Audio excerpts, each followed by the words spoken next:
You know that moment, the one where you look down at your phone for the 15th time. Their name is still there.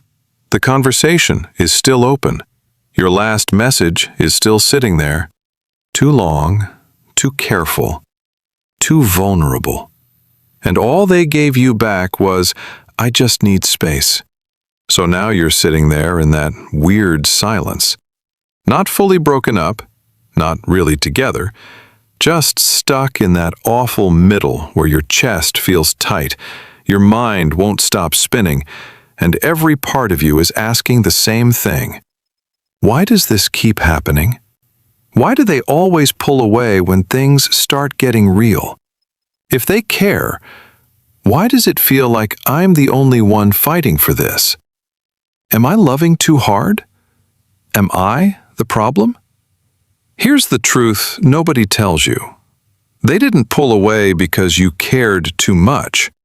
They pulled away because the connection stopped feeling safe to their nervous system and started feeling like pressure. And no, that does not mean you're failing at love. This is not proof that you chose the wrong person. Honestly, this is where so many good people end up when love gets tangled with fear. By the end of this video, you're going to understand exactly what makes an avoidant stop running, what makes them feel safe enough to turn back toward you, and what you need to do if you want them to feel your absence without you having to chase them one more second. Let's get into it. Most people believe that when an avoidant pulls away, the answer is to push harder. More texting, more explaining, more proving, more love. But the real truth is this. When someone has avoidant patterns, their nervous system is reading pressure before their mind can even name it. That's the part most couples miss. What looks like disinterest is often overload. What looks like coldness is often protection. What looks like "I don't care" is very often beneath the surface "I do care, and I don't know how to stay open without feeling swallowed." And here's what changes everything. If you respond to their withdrawal by chasing, over-explaining, demanding clarity, or trying to force emotional closeness on your timeline, you don't calm the cycle down. You feed it. Because now your fear is hitting their fear. Your longing is hitting their walls. Your urgency is colliding with their need for control. This is the anxious avoidance cycle in real time. One person reaches harder because distance feels terrifying. The other pulls farther because intensity feels unsafe. And the tragic part is that both people usually want the same thing: connection, reassurance, relief. But they're using opposite survival strategies to get it. So this video is not about manipulation, not mind games, not fake detachment, not becoming cold so they chase you back. It's about becoming so grounded, so emotionally available, and so clear that the dynamic itself starts to change. Because when pressure leaves, truth has room to breathe. And when safety returns, people often come back to what they were too overwhelmed to hold. Number 1. Stop feeding the chase. Most couples think the way to get an avoidant back is to increase contact, to explain better, to send one more text, to finally say the perfect thing. But most people in relationships don't realize that chasing the symptom only makes the wound underneath go deeper. Here's the deeper truth. An avoidant partner usually isn't just reacting to your words, they're reacting to what your energy feels like in their body. If your message carries panic, demand, pressure, or the unspoken feeling of, "Please regulate me right now," their nervous system reads that as something they have to escape, not something they can safely move toward. So instead of, "Why are you doing this again? Can you just talk to me like an adult?" the connecting version sounds more like, "I'm going to give this space without punishing you. When you're ready to talk, I'm open." One message corners them. The other leaves the door open without shoving them through it. And here's the internal shift they feel, even if they never say it out loud. I'm not being hunted right now. I can breathe. That matters more than you think, because when you stop chasing, you stop confirming their belief that closeness always turns into pressure.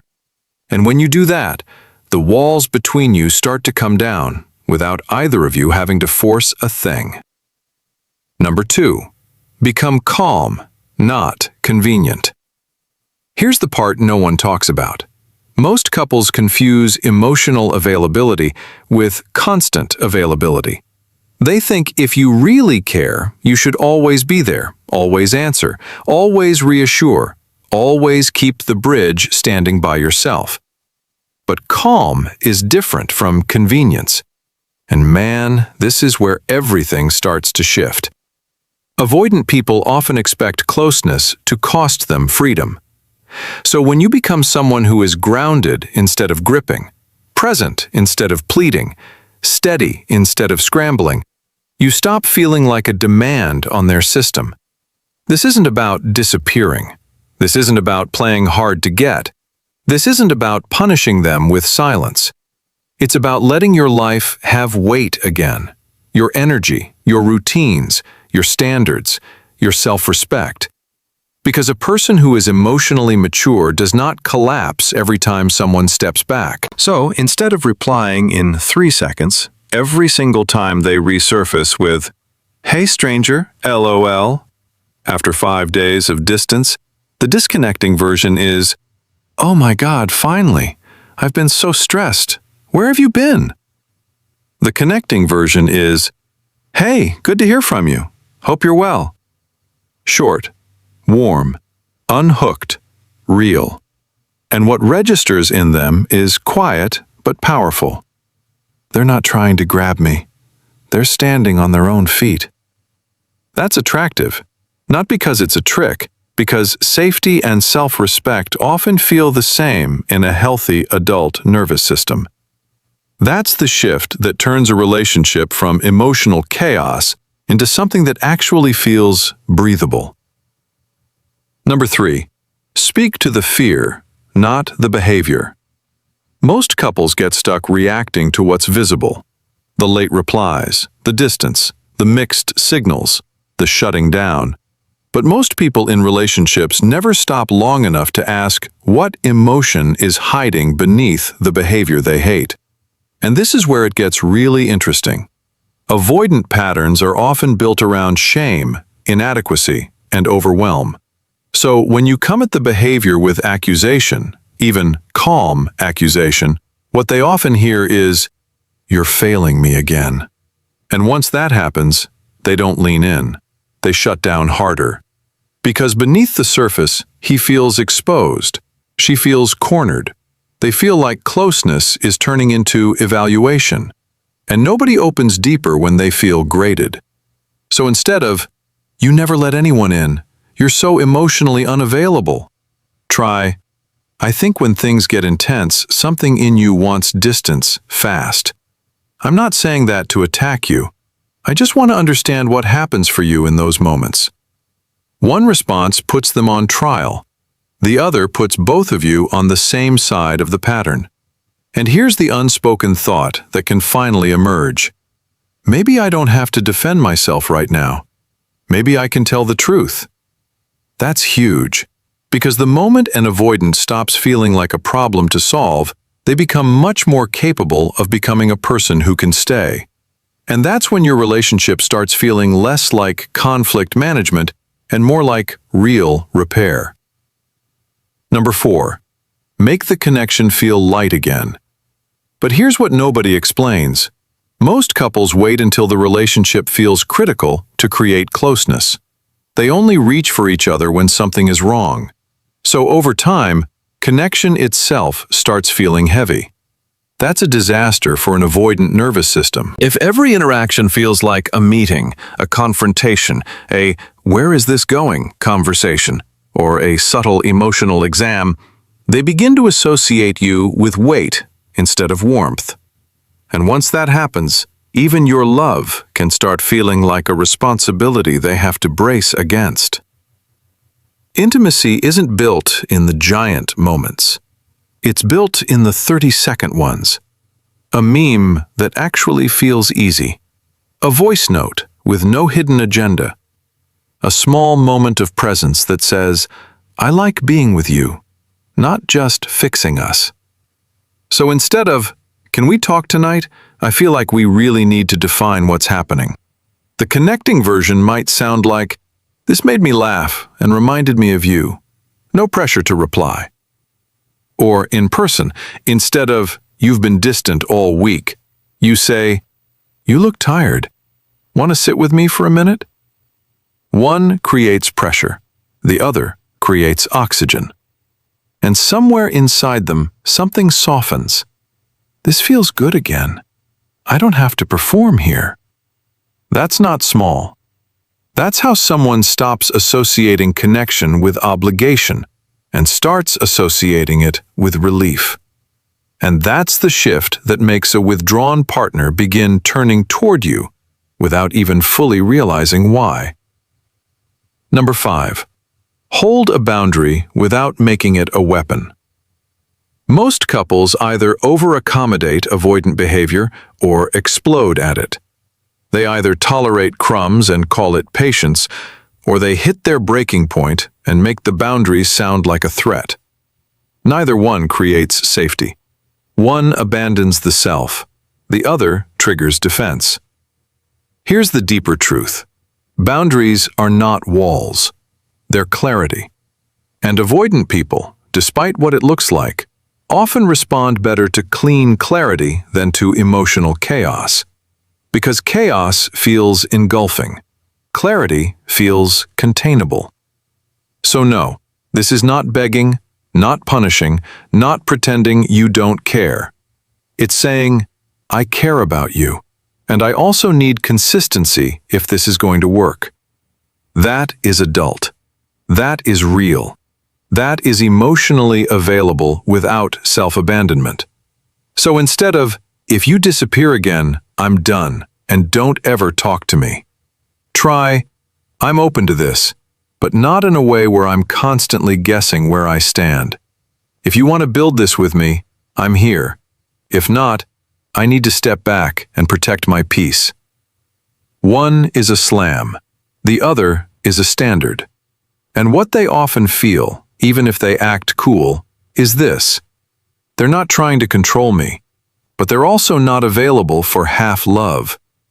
That lands, because boundaries delivered without heat don't create more walls.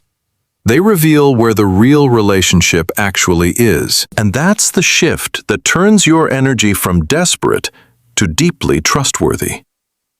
Number 6, let them miss the pressure-free version of you. And this is the one most couples never figure out. Avoidants do not usually miss intensity first. They miss relief. They miss the version of connection that didn't demand something from them every 5 seconds. Read that again, because it changes the whole game. If every time they think of you, they also think of conflict, guilt, hard conversations, or the feeling that they're letting you down, then even missing you can feel stressful. But if what they start remembering is your calm, your warmth, your presence, your self-respect, then longing has somewhere to land. This is why trying to make them miss you by being dramatic usually backfires.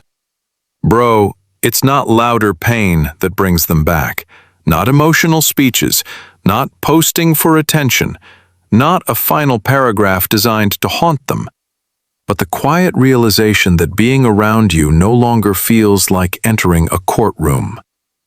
So instead of sending, "You're really going to lose the best thing that ever happened to you," the connecting version is no message at all for a while, not as punishment, but as regulation. And if they reach out, you meet them with warmth and steadiness, not stored resentment exploding on contact. Then their internal world starts saying something different. "I thought distance would feel better than this. Why does her calm feel safer than my escape?" Or, "He's not pulling on me anymore. And somehow, that makes me want to move closer." That's powerful.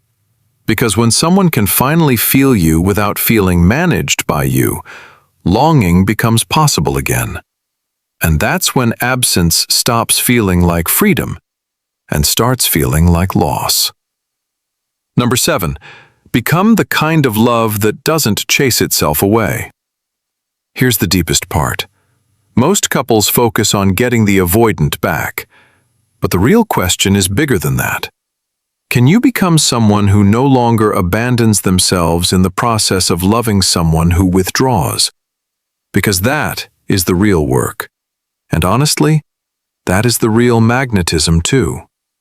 When you stop organizing your entire emotional world around someone else's inconsistency, you become different.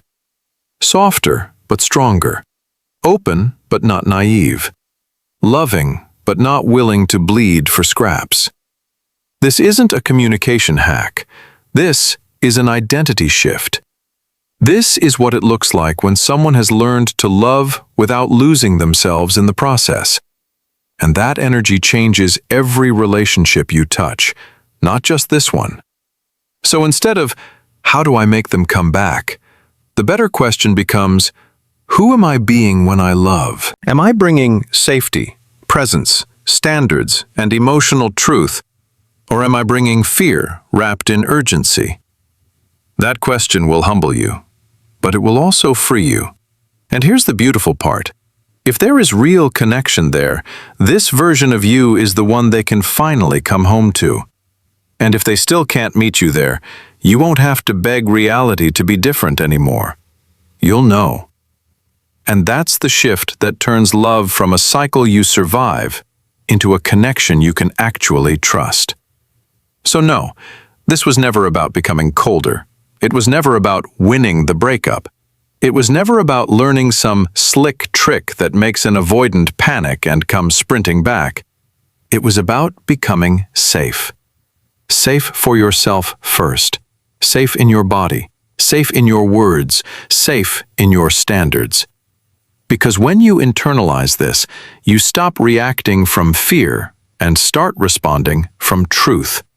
And your partner will feel that difference before you explain a single thing. These aren't just tips for getting somebody back.